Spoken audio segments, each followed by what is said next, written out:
Thursday, May 21st, 2026. I'm Bill Melugin. President Trump's influence on full display as the 2026 midterm field narrows. Hopefully this political machine that they've built that is incredibly effective can be turned just as effectively to use against Democrats with these candidates that he's putting into position. The wins for candidates backed by President Trump are growing. I know how to win.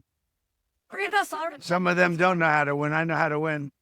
I think I've proven that, haven't I? The president himself touting on Truth Social a, quote, 37-0 endorsement record in Tuesday's races. Kentucky GOP congressman and frequent critic of President Trump, Thomas Massie, voted against the big, beautiful bill, and he also pushed for the release of the Epstein files. If the legislative branch always votes with the president, we do have a king. If the legislative branch always votes whichever way the wind is blowing, then we have mob rule. He was primaried out by former Navy SEAL Ed Galrin, endorsed by President Trump. Now my focus is on advancing the president's and the party's agenda to put America first and Kentucky always. Louisiana Republican Senator Bill Cassidy voted to convict the president over the January 6th Capitol riots. Now he will not be part of the June runoff for his own seat. But the president-endorsed Congresswoman Julia Letlow still has a chance. Next, attention will shift to Texas. That's where Republican Senator John Cornyn faces off against the state's Attorney General, Ken Paxton, who the president also endorsed in the runoff there. Will this momentum continue into Texas? And what exactly comes next for ousted lawmakers like Thomas Massie? Matt Whitlock is a former senior advisor with the National Republican Senatorial Committee. All right, Matt, so obviously all eyes were on Kentucky's 4th congressional district. That's where we saw the incumbent Republican Thomas Massie lose his race to the Trump-backed Ed Galrin. Obviously, Massie had been a huge thorn in the side of President Trump. In your opinion, did Massie just end up flying way too close to the sun here?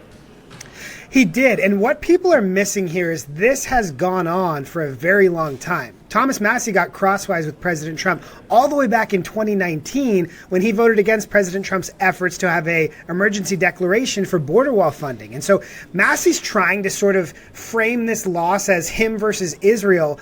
That really has very little to do with what got him crosswise and sort of sealed his fate working against President Trump and his priorities now for so many years. You may remember back in 2020 during the pandemic, there was a vote on COVID relief that Thomas Massie objected to and forced all of Congress to fly back in the pandemic for a vote. He's always kind of tried to hold himself out as the only true conservative. It bothered everybody, and eventually President Trump just got sick of it. Massie's getting a little heat because he went out on stage after he conceded, and he said it took him a little bit longer to come out on stage because he had to find his opponent to call him and concede, but it took a little bit of extra time to find him because quote, they had to find him in Tel Aviv. What did you make of that comment? What a sad way to go out. I think that his effort there is to frame this again, not as a, loss because of his own intransigence and not being a productive, constructive member of, the Republican Party, but to try and get people to believe this is just a proxy fight of him and Israel or him trying to hold Israel accountable, things like that. It also just so tacky. There's a lot of people who have defended him for being conservative, sticking to principles, who saw that and said, gosh, good riddance if that's your closing note. Trying to frame this in such a sort of small, petty way about Israel is just kind of lame and pathetic. And so, again, I know a lot of people who have stood up for him for a long time for his votes on limited government balanced budget issues who saw that and said, gosh, that's really who you are now? It feels like an audition for The View, not necessarily a guy who stood up for principles and went down swinging. And Massie's just the latest scalp that President Trump has collected at this point, right? We saw what happened to Senator Bill Cassidy of Louisiana over the weekend. He lost his primary race. He, of course, voted to convict President Trump in his second impeachment back in 2021. President Trump was upset with him, campaigned against him. He is now going to lose in the Senate. Before that, we saw what happened with those Republicans in the state of Indiana, the state senators who refused to vote to do redistricting. President Trump came out against them, and a handful of them lost their races.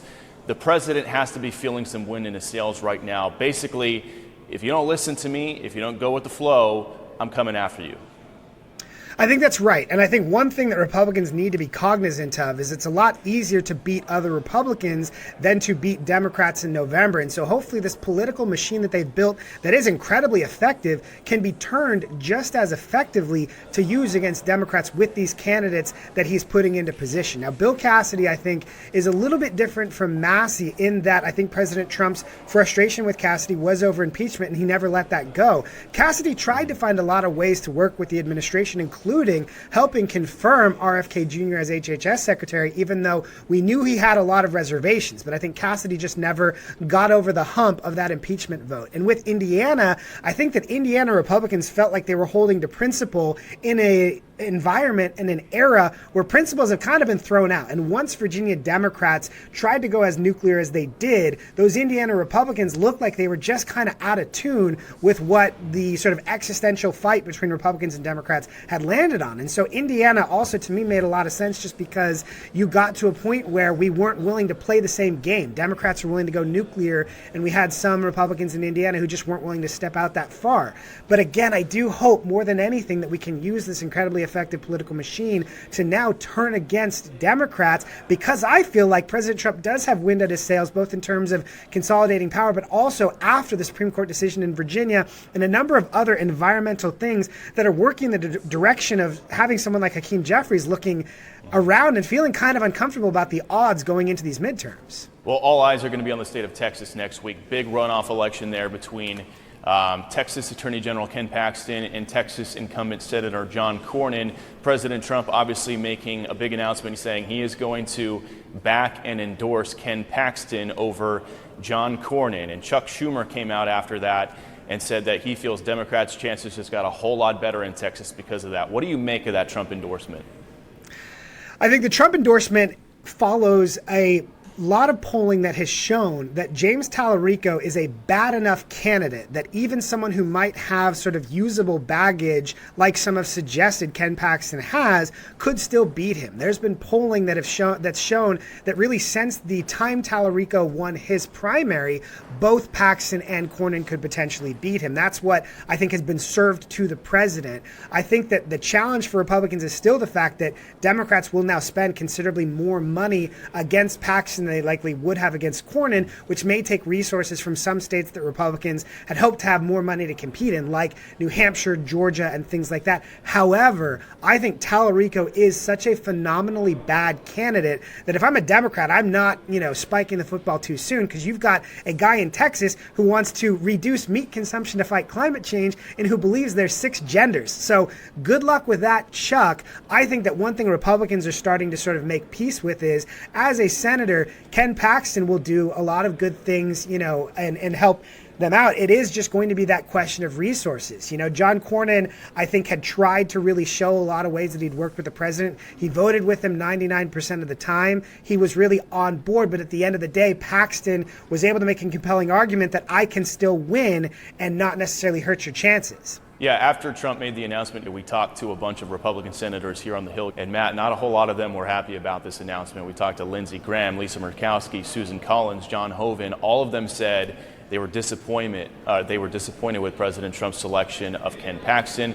To your point, they say now they're going to have to pour a lot of money into Texas, money that could have gone to other states like Maine, like Michigan.